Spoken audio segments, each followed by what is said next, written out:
ልባችሁ አይጨነቅ፣ በእግዚአብሔር እመኑ፣ በእኔ ደግሞ እመኑ። በአባቴ ቤት ብዙ መኖሪያ አለ። ይህ ባይሆን ኖሮ ነግራችሁ ነበር። የምሄደው ስፍራ ላዘጋጅላችሁ ነው። ሄጄም ስፍራ ካዘጋጀሁላችሁ በኋላ እኔ ባለሁበት እናንተም እንድትሆኑ ልወስዳችሁ ዳግመኛ እመጣለሁ። እኔ ወደምሄድበት ስፍራ የሚያደርሰውን መንገድ ታውቁታላችሁ። መንገዱ እኔ ነኝ፣ እውነትና ሕይወት እኔው ነኝ። በእኔ በኩል ካልሆነ ወደ አብ የሚመጣ የለም። እኔን ብታውቁኝ ኖሮ አባቴንም ባወቃችሁት ነበር። እውነት እላችኋለሁ፣ በእኔ የሚያምን እኔ የማደርገውን ስራ ይሰራል፣ እንዲያውም እኔ ወደ አብ ስለምሄድ ከነዚህ የሚበልጥ ያደርጋል። አብ በወልድ እንዲከብር በስሜ የምትለምኑትን ሁሉ አደርገዋለሁ። ማንኛውም ነገር በስሜ ብትለምኑኝ እኔ አደርገዋለሁ። ብትወዱኝ ትእዛዜን ትጠብቃላችሁ። እኔ አብን እለምናለሁ፣ እርሱም ከእናንተ ጋር ለዘላለም የሚኖር አጽናኝ ይሰጣችኋል፣ መንፈስ ቅዱስ።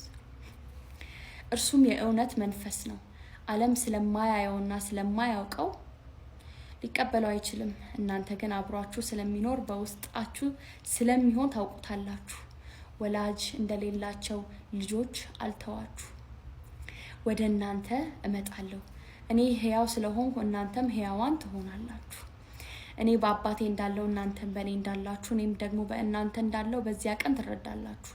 የሚወደኝ ትእዛዜን ተቀብሎ የሚጠብቅ ነው። የሚወደኝንም አባቴን ይወደዋል፣ እኔም እወደዋለሁ፣ ራሴንም እገልጥለታለሁ።